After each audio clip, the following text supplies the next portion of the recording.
Hopefully we're live. Okay, colleagues, greetings.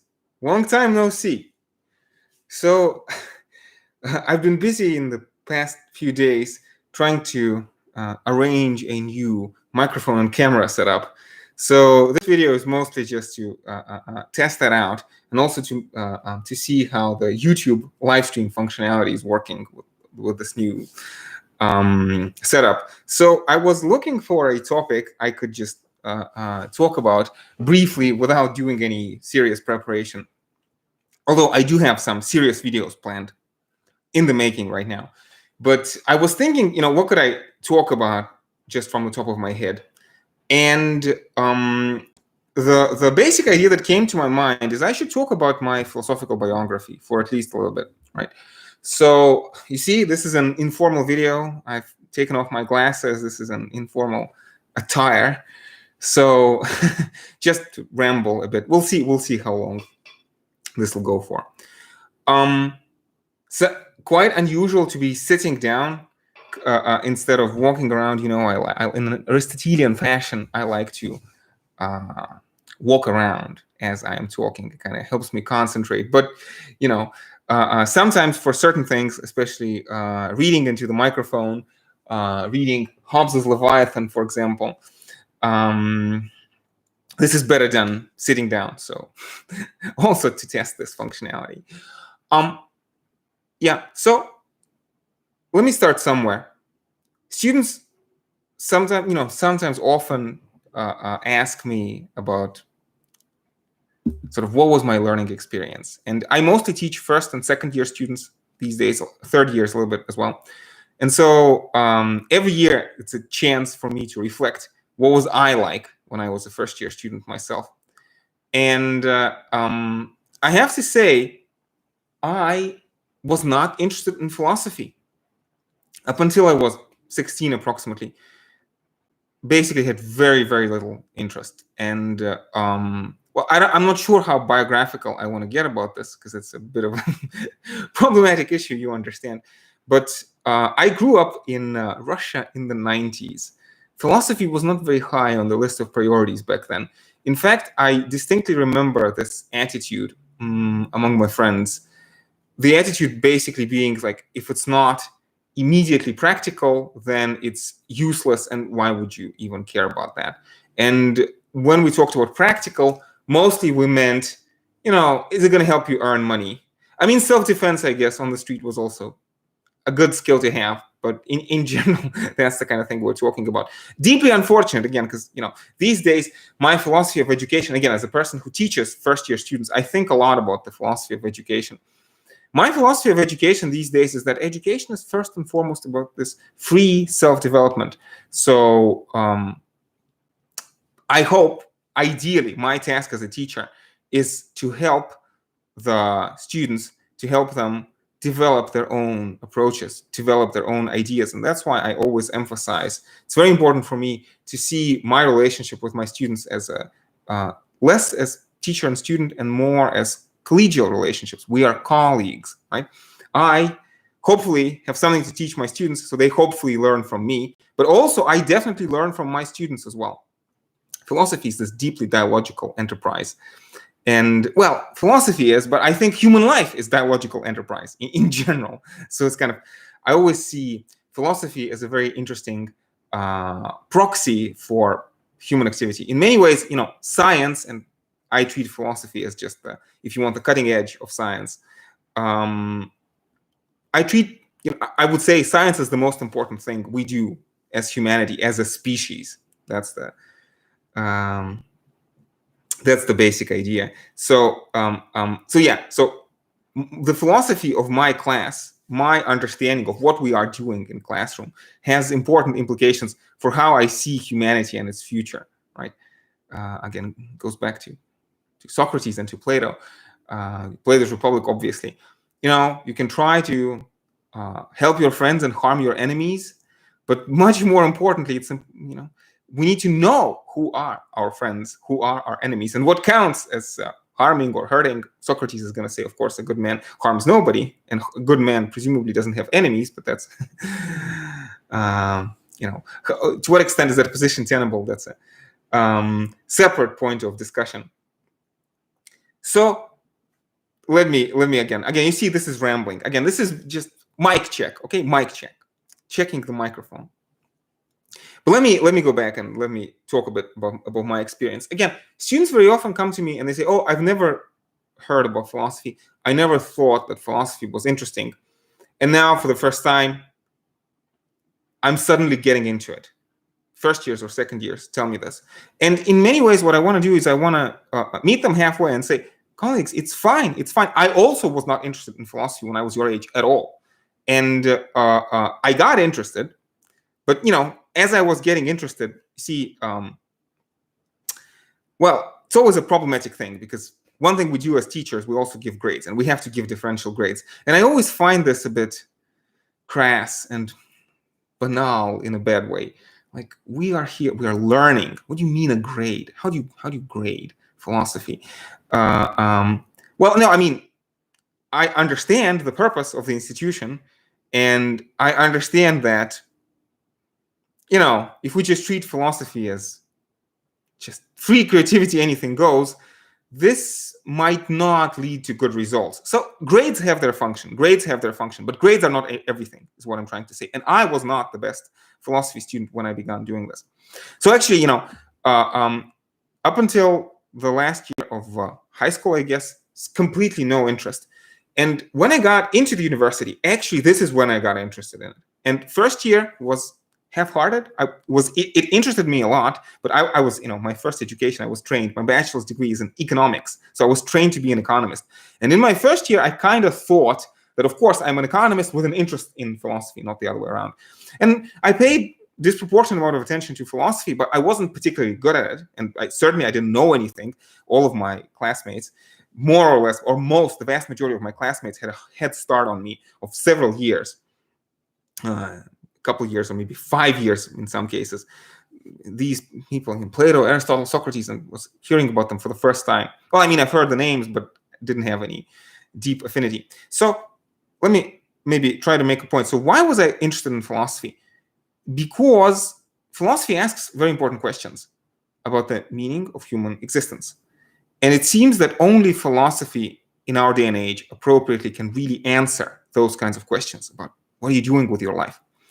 And you see, like in general, you could say, well, just figure out your meaning as you go. And why do you need philosophy? Take a psychology class. And psychology class will tell you about what makes people happy, or what gets your dopamine going, or serotonin, or something like that. But you see, and this is the reason why we still have to do philosophy in 2021, in the 21st century, and why psychology is not enough, right?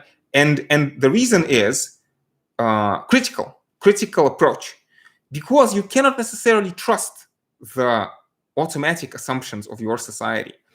And I'm not sure, is this a potentially very long discussion? I guess I want to have a separate video just about that.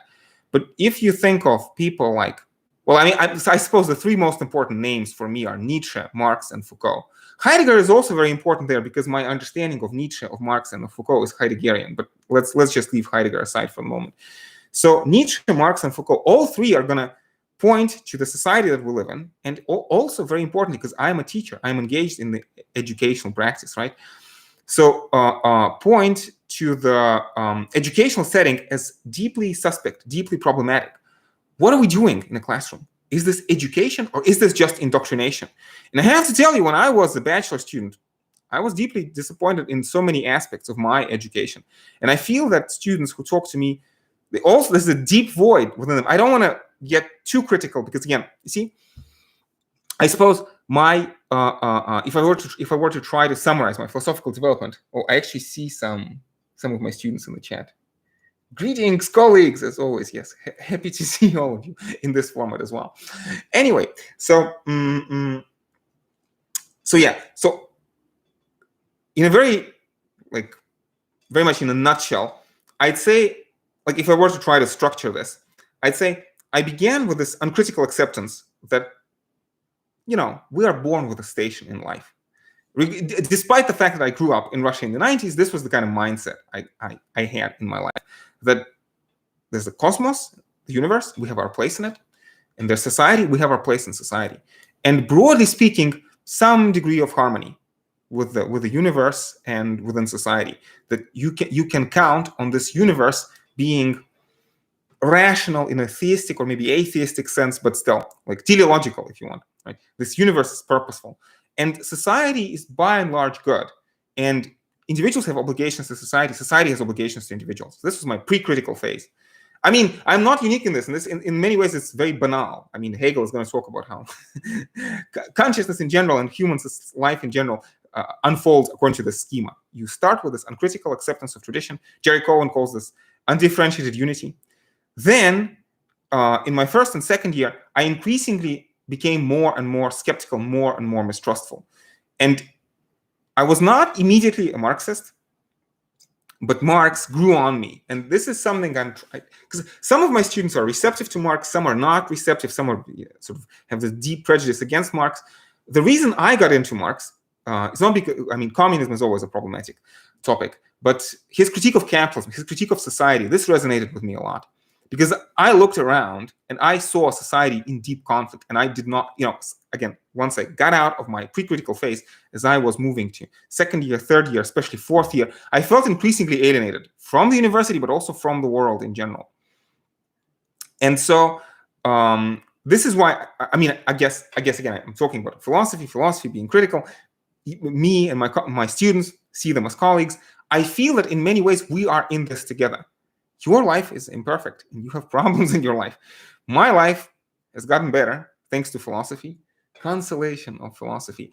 But still, there are problems, there are issues, and it's important for us to talk through them together. And again, I feel that philosophy, or maybe social theory, right, but philosophy also is a very unique space to do this properly. Because again, these critical insights of Nietzsche, Foucault, and Marx, if there was another discipline that had a different name and did all that, I don't know, critical theory, maybe I'd call it that. But like so far, if you want to do, let's say, critical theory, you have to broadly speaking do philosophy. Although I don't really care what you call it, right? I always saw philosophy as deeply practical, and I was also much more interested always in dialogue, face-to-face dialogue with just regular people from the street, which is why I'm deeply happy to be talking to first and second year students, because I feel many large chunks of contemporary philosophy get too technical too quickly, right? I feel it's important for philosophy to not forget its ancient Greek roots. Again, the Greeks thought that philosophy should be to the soul what medicine is to the body, right? And so I was talking in these stages. So we begin with this uncritical acceptance of tradition, sort of this undifferentiated unity, as some Marxist Hegelians call it.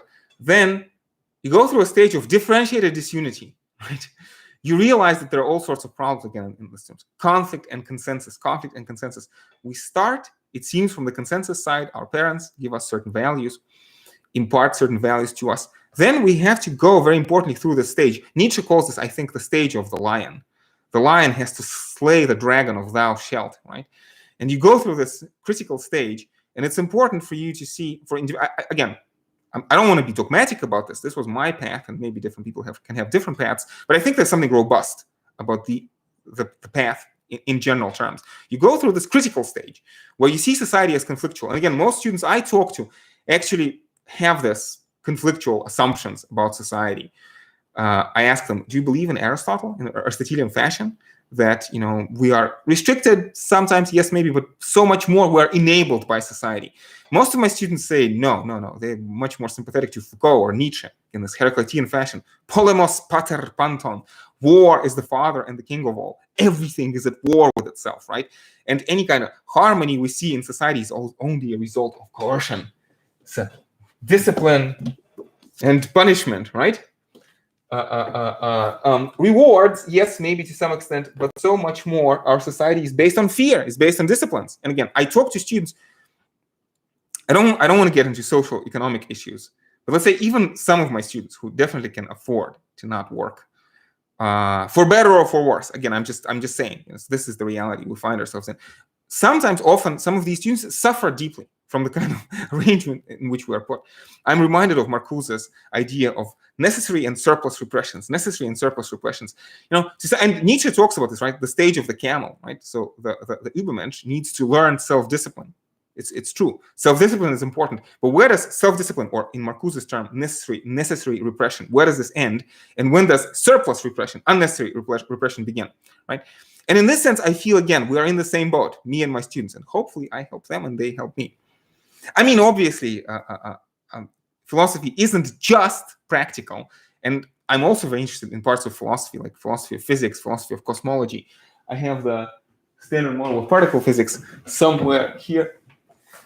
Oh, yeah. Some of you know, right? This is my favorite formula, the Lagrangian of the standard model of particle physics, right? I also find this interesting. But it's okay, and there's room for everything, and everything is connected at the end of the day in philosophy, because you're asking what's going to happen to you after you die. Should you believe in magic? Should you believe in miracles? Well, understanding a little bit about this formula will help about that. Is there an immortal soul? Is there magic? Is there God? What kind of God? What kind of God? Different conceptions of divinity, right? I feel that philosophy of physics informs that in important ways. So everything is related. And again, so philosophy takes a lot from other sciences. I feel that philosophy in the 21st century any kind of philosopher should strive to constantly be informed by what is happening in the sciences, especially, of course, neuroscience, cognitive science, evolutionary biology, evolutionary psychology, but also fundamental physics. I mean, it's a mu on G-2 experiment. Interesting in many ways. But the task of philosophy, again, I feel, John Searle is very controversial lately. I'm not sure, should I refer to John Searle? I haven't made up my mind yet. But certainly Searle had a huge impact on me, on my philosophical development, and especially this phrase, that the task of philosophy is to build a unified picture from protons to presidents and from electrons to elections. I still very much believe in that. So, does philosophy produce new knowledge? Well, to some extent, but maybe this goes more under the rubric of social theory, but also very importantly, philosophy has to systematize our knowledge about the nature of reality. Find, again, Max Scheler, philosopher I was interested in and I'm kind of got allergic to over the years. Max Scheler has this phrase, the place of man in the cosmos. I feel that this is one of the primary tasks of philosophy. So, okay, I'm rambling a little bit all over the place. So I suppose my takeaway point, couple points of summary. The first point is that if you're a first or second year student and you're only getting into philosophy, don't worry. It's certainly not too late. It's never late. As Epicurus says, it's never late for philosophy in the same fashion that it's never late for happiness. So welcome to the club. This was takeaway point number one. Takeaway point number two is, I feel, again, so philosophy has to be a practical discipline. And we live in a society which is consensual, but also conflictual. Conflictual, but also consensual. Again, the third stage in this dialectical Hegelian development is, again, you go from undifferentiated unity to differentiated disunity to differentiated unity, right? So you overcome that. You overcome alienation, as Hegel or Marx would say. And I feel this third part is also very important because I'm getting a bit too biographical. Maybe I don't necessarily want to talk about this, but I've lived many years of my life feeling that this world is not a good place to be. But over the years, and you could say, oh, it's very banal. I've got a position in the university, and I enjoy my work. And the YouTube channel is, by the way, wonderful in the sense of, again, this Marxist phrase: free development of each is a condition for the free development of all. I'm doing this for free because I enjoy it, and I find it enjoyable. I also find it useful. Again, what I'm doing right now, this speaking out loud in front of the camera, is an important part, again, an important intellectual exercise for me. I could just, go and eat some ice cream, or just lay in bed, or just think these thoughts in my head. But it's very different when you talk to people who are alive, right, and who respond, right? It's a very different enterprise. Not to mention that many things in my head, they're not very well formed, but when I say them out loud, they acquire form, right? And this is the deep Aristotelian insight. If you want to know whether Aristotle was right or wrong, to some extent, at least, Aristotle is right. And this is why I do the YouTube channel. And again, it's for free. I don't get any money from this. I don't really expect to ever be able to get any money from this. And it's like, in many ways, Marx talks about this. Milton writes Paradise Lost the same way that a silkworm produces silk from internal necessity. I produce these videos from internal necessity.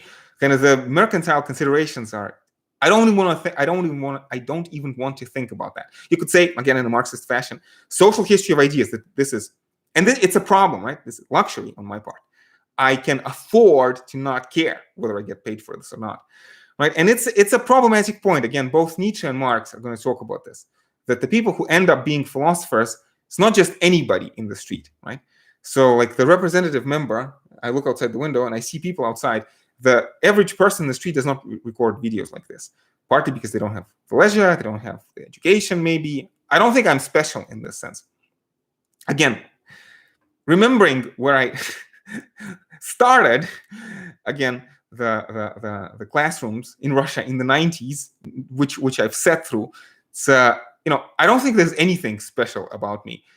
I feel in many ways I am here right now because I got lucky in the large scheme of things. And maybe in a Gramscian fashion, this imposes some responsibility on me. And again, as I teach, I feel it's very important for me to remind myself and my students, right, of this important Gramscian insight, that very often, Gramscian or Foucauldian insight from Foucault, very often education is just indoctrination, or sometimes it's just useless.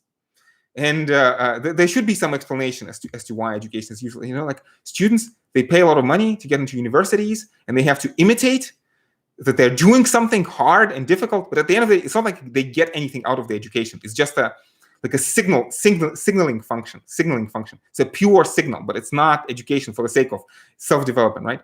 So all of this is traditional education, and we want to be against that. The Gramscian organic education, organic intellectuals, education should be helpful in some sense. I don't know, right? Education should not be about indoctrination. It should be about development of our rich and varied abilities. And again, this is why thinking about Marx, thinking about Nietzsche, I always go back to Aristotle. Again, this idea that our society is always imperfect, and some societies are more conflictual, some societies are less conflictual. Some people who are watching me right now, or who will be watching this video, do not find themselves in a safe environment. There are places in the world today where people cannot go to bed and be sure that they will wake up safe and sound in the morning. It's an unfortunate fact of our existence, right? Societies differ very much along these scales, but still, Aristotle, without bracketing out the problems, without bracketing out the conflict, invites us, I think, to meditate on the pro-social aspects of human nature. Again, at the end of the day, it is the free development of each, which is the condition for the free development of all. I strongly believe this. Of course, as I'm talking about all this stuff, you should be careful and take my words with a grain of salt. Right? Foucault always is going to be very critical of these kinds of ideas. Am I telling you the truth? Is it the case that we're in this together and we're in the same boat? Or are these just honeyed words which are supposed to disguise the poison of indoctrination? Well, I hope not. And again, the idea goes back to Plato, to Plato's Republic. Again, when Thrasymachus says to Plato that actually there's no such thing as justice. Justice is just the interest of the stronger, is merely the interest of the stronger. It's a ruling party, and they indoctrinate the subservient population into their own opinions. And there's nothing more in addition to that. And Socrates, not Plato, but Socrates, of course, asks Thrasymachus, okay, it's fine. But does the ruling party, do they themselves know what is good, right? And hopefully, we're not sure. This is always a very precarious hope. We're not sure, but I have Pierre Bourdieu somewhere here. Whoops. Yeah, Bourdieu is going to say that actually the only way how we can progress as a species intellectually and how we can meet global challenges is by providing universal access to education to everyone. The nightmare is, could you have some kind of deeply dystopian society in which you have the ruling elite and they have enough open-mindedness and enough turnover in their own upper echelon to not need to draw the resources from the rest of the population. It's a nightmare. It's a dystopian nightmare. And I don't have a knockdown argument against that, but if you just look online, find the challenges to humanity. Domain of Science had a nice video recently about long-term challenges for humanity. And also Max Tegmark, some of you may know, it's a famous Swedish American physicist. Max Tegmark, in his public talk to the Royal Institution, talks about some of the global challenges to humanity. It seems to me that at the end of the day, we are in this together. We really need the help of one another, right? And it's, as Foucauldians, we should be careful about these sweeping projects of liberation. Oh, actually, at the end of the day, it's in our interest to help everyone on planet Earth. And so let's all take each other by the hands, sing Kumbaya, and walk into the happy future. It sounds a bit too good to be true, but I'd say so with a tinge of Foucauldian skepticism, I feel that we must embrace this for practical purposes as a project. We have to at least try moving in that direction. Do I have a knockdown argument for that? For this conclusion? No, not really. But most of my experience, I could say maybe all of my experience, points in the direction that it's a worthwhile goal. And again, this is why I'm sort of circling around these issues constantly. But for me, the class that I teach in philosophy is a test case for this point of view, because I'm not sure about humanity. Is it the case that the free development of each is a condition for the free development of all, on the scale of entire humanity? I'm not sure, but certainly on the scale of my class, certainly at the scale of my classroom, I feel that that's deeply the case. So, colleagues, I think I've been going on for quite a while. Enough for a mic check. We'll see what this whole shebang looks like. I hope it's fine. I hope it's going to be watchable. So, I guess, colleagues, thank you very much for sticking with me throughout this year. I had tremendous amount of fun, and I enjoyed it immensely, and I've learned a lot from you, colleagues, from my students. So I wish you all the best with your exam preparation, and in general, in our not the easiest times we're going through right now with quarantine and all the rest of it. So colleagues, stay safe, take care. Good luck on your exams, and hopefully I'm going to see you next year. And fresh and having recuperated during the summer months, we're going to jump back into doing philosophy in September. Although who knows, maybe throughout the summer we'll have an occasion to organize something as well. So I guess that's it from me. Once again, it was a pleasure, and as always, my final phrase: most importantly, take care, colleagues. Take care.